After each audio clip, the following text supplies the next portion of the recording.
Okay, good part of the day, dear colleagues. Again, now we are going through our part two. In part two, we do some calculations based on our data that was collected through the survey. Okay, we created the detail file at the end of the part one. Now we'll open and start our calculation. Okay, the first thing I'm going to do is the opening my do file. Do file is a scenario in which I do my calculation in this calculation in this data program. Well, the first thing we have log begin. We should log and begin. Is log, and I want to replace existing file. That's it. That's it. Now go to the comment do file. Well, let's browse our data. It's indicated in black and blue, so there is no problem with it.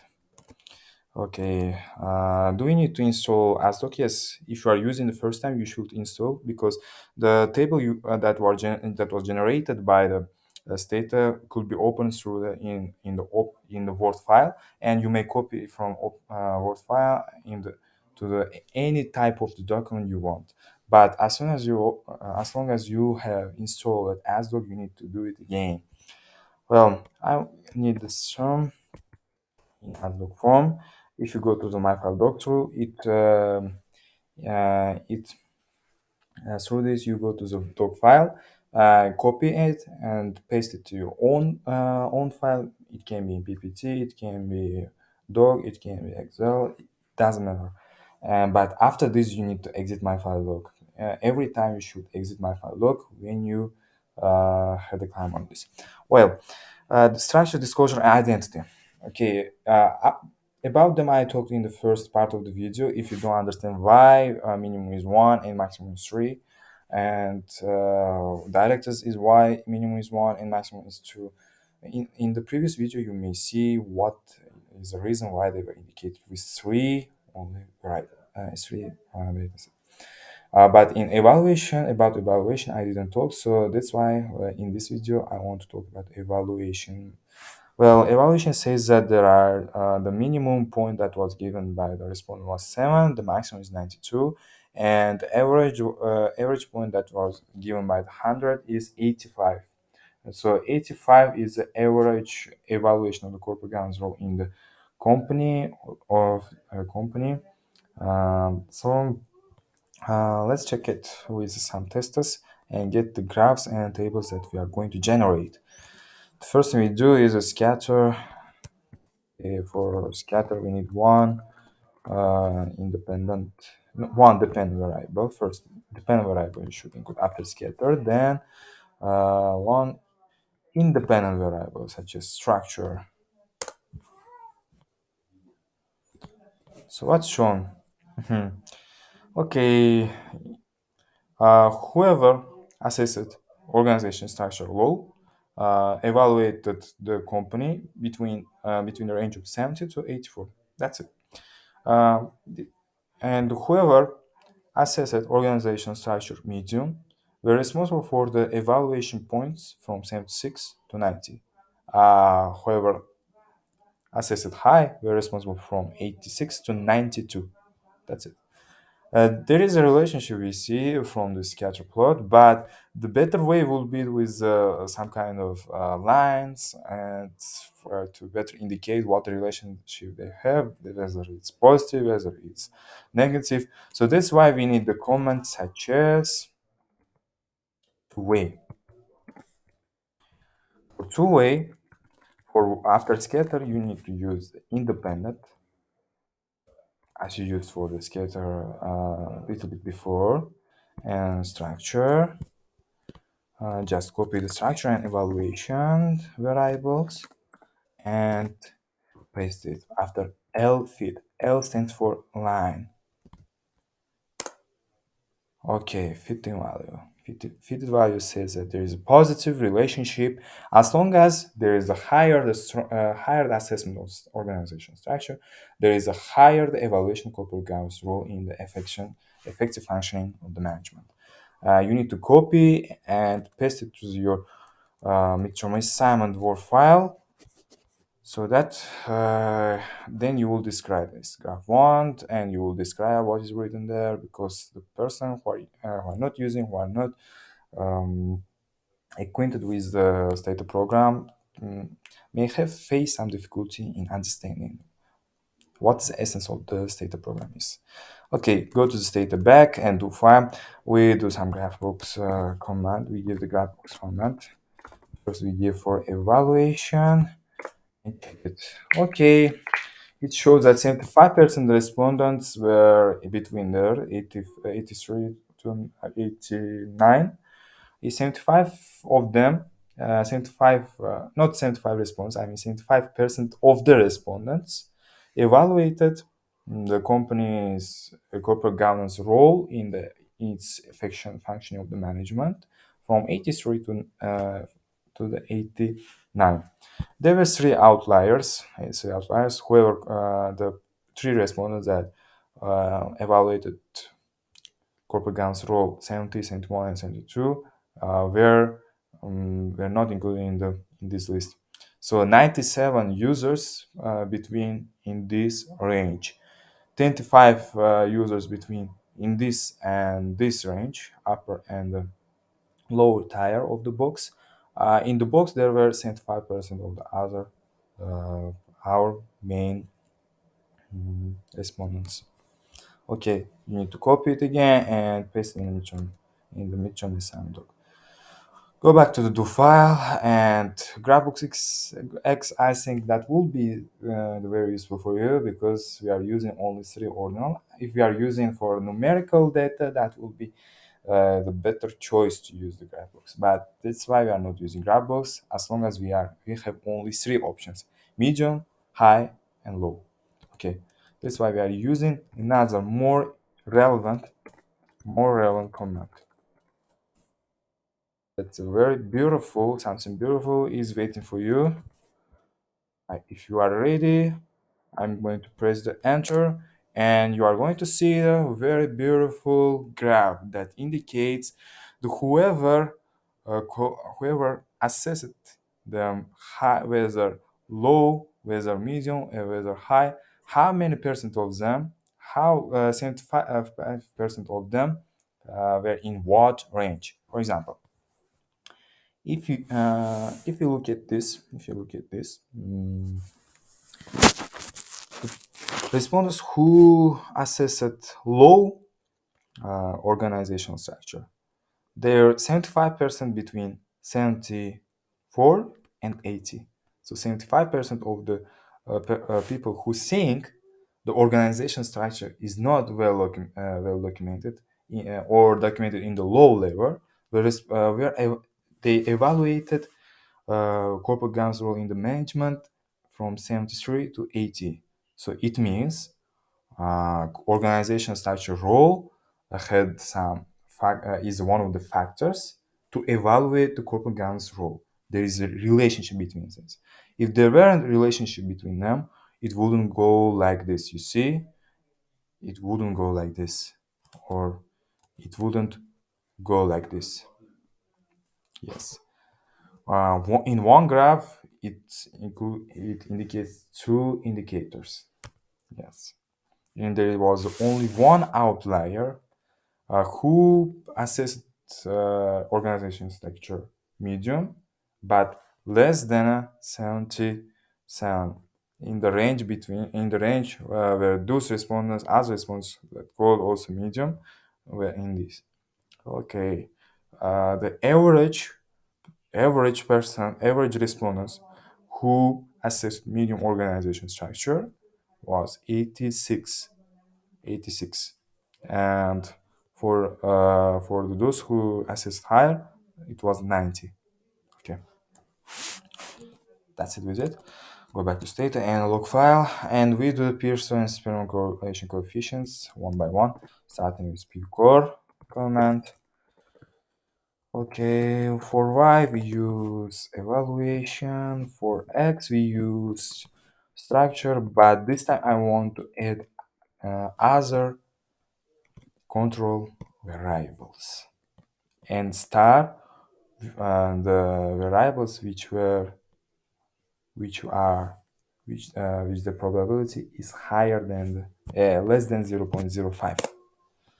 Okay, all of them were indicated with star. It means there is a positive relationship between not only with evaluation with control variables, but control variables has a positive relationship to each other. Evaluation and evaluation is a single-wise structure, and evaluation is a pairwise. Disclosure and identity is pairwise. Directors and structure is pairwise. All of them have a relationship, and this relationship is statistically significant. Okay, and go to the experiment. What is waiting for us? What's waiting for us? Evaluation again. And for x, let's just copy them. We don't have so much time, and time is money. Hmm. Okay. One unit increase in evaluation, increase evaluation to one. That's a single wise. You don't need to care about it much. But one unit increase in the structure may increase 0.83 unit in evaluation. And the same goes with others too. Okay, disclosure, identity, directors. For example, 1 point increase in the identity, 1 point, I mean from low to medium, you should understand, from low to medium, increase the probability in the structure from going to low to medium 69 or almost 7%, okay? Or almost 0.7%, okay? That's how it should be interpreted. Well, we have done it with Spearman. Now go back to our do file and we do the most prominent test, which is regression. For regression test, we use one independent and four dependent variables. We have used. Okay, that's what is showing us. But we should do it, I think, in another way, like this. For structure, we point I before it. For disclosure, I before it. Identity 2 and directors 2. And this is what the result we. This is the result we got. Okay, let's tab the structure now. Tab structure. And do not forget about punctuality. When okay, structure, in the first case, you there is one which is low. If it changes from low to medium, there is 1 point increase in the evaluation, but unfortunately it's not statistically significant because it's higher than the 0.05. If it was less than 0.05, then it can be interpreted, but you see, others are statistically significant, and we can use them, and we can interpret them, and we can climb on them during the defense of our survey and our research. But I didn't talk about them too much. Well, total degree of freedom, how it's collected, it's a number of observations minus 199. We have seven we have seven indicators. That's why residual, that's it's 92. We find the difference between 99 and number of the models, and this is 92. Okay, f test is 59, and I see, and this is good for us because it's there is a long way to approach the 1,000. Probability is less than 0.05, which is good. Okay, r squared can be used for this because a just r squared is used when the number of the observation uh, is less than 30, but we have 100, that's why r squared used. So collectively, these four indicators, for variable structure, disclosure, identity, and directors, are responsible for 81% of the evaluation of corporate governance. Yes, this is the result we have expected for. I have been expecting for, because other because other variables were demographic. These are control topic related variables. So 81% is what I have expecting. Okay, go to the normal distribution test, whether the data we have collected is normal distributed or not. For y, we choose the evaluation and you go to combat. So you see, it's not normally distributed. Unfortunately, the dataset evaluation is not that normally distributed. Go to the do file editor and go histogram X. For X, we choose the structure, our independent variable. Okay. This is how it actually distributed. For as long as there is ordinal data set, it can be challenging to say it's normal distributed or not. But I wanted you to see how it's done. If your data is comprised of the numerical, then I think that then it will be more useful for you, more relevant to use the histogram and check the normal distribution test. Do file doc again. From there we check the normality as well. Okay, first thing we do again it's evaluation, and after evaluation we check one by one our dependent variables and give the command. So what Shapiro Wilk says, evaluation was normal distributed. Disclosure was normal distributed. Director was normal distributed because probability should be higher than 0.05 in order to go through the alternative hypothesis. Our original hypothesis says that data is not normally distributed. We need that data should be normally distributed. We need the HA, which is alternative hypothesis.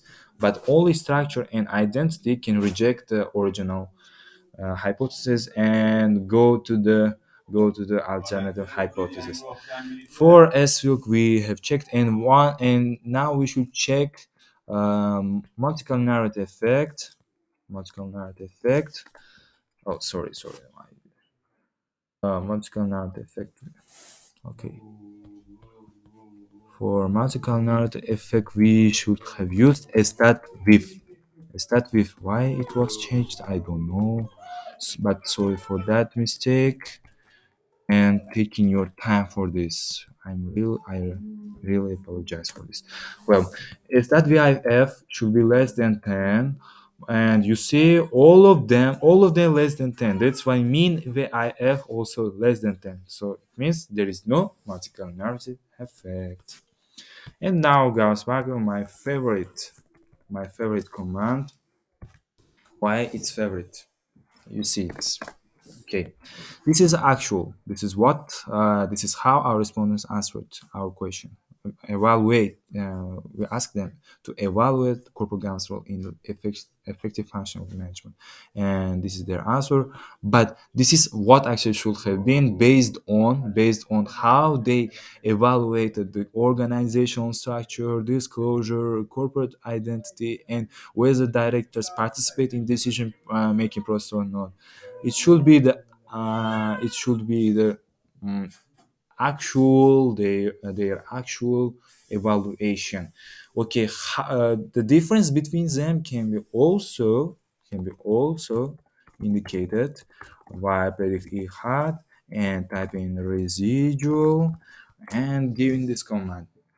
Go to the game and go to our data editor, and you see between the initial and actual evaluation the difference is 1.77, and it provides this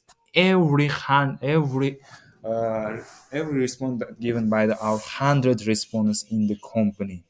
Yes, this is the really pure beauty of this data.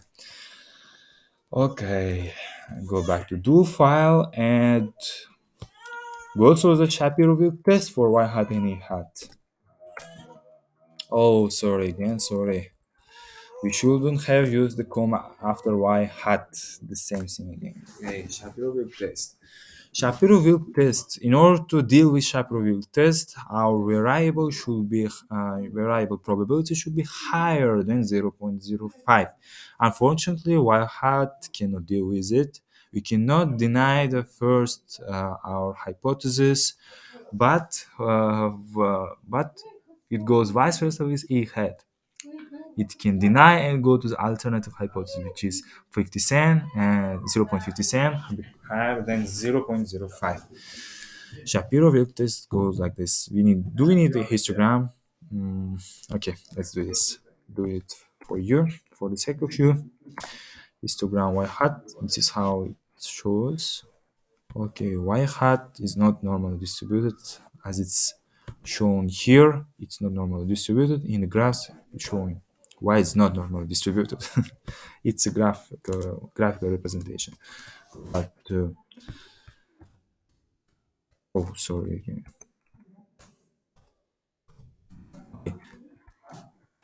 Histogram, histogram. E hat. We need E hat, not Y hat. E hat. Sorry, E hat. And you see, it was normally distributed. It's normally distributed. It's far normally distributed. So you don't have a problem with A hat, but you should work on Y hat. Y hat. Okay, do file again. We should check the heteroscedasticity test. Head again. Heteroscedasticity test is checked through the head test command.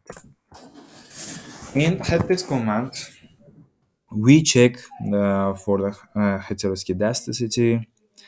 So probability should be higher than the 0.05, but unfortunately it's not higher. It's less than 0.05. It means two-dimensional measurement doesn't go work with this data set. Instead, we should use we should use a higher dimensional higher dimension measurement.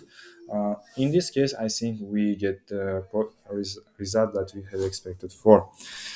Well, now the last test we should consider is the reliability. Reliability is checked through the alpha Cronbach test. For alpha Cronbach test, okay, for y we choose the evaluation. For x, we check again one by one our control variables. So scale reliability coefficient is 0.88, or we can interpret it like that. It's 88% reliability on this. So our test has a reliability of 88%. We can rely on, we can trust on, we can approach our, we can use our data and convince our commission 88% with the data we collected, with the data we are given, with the responses we have received.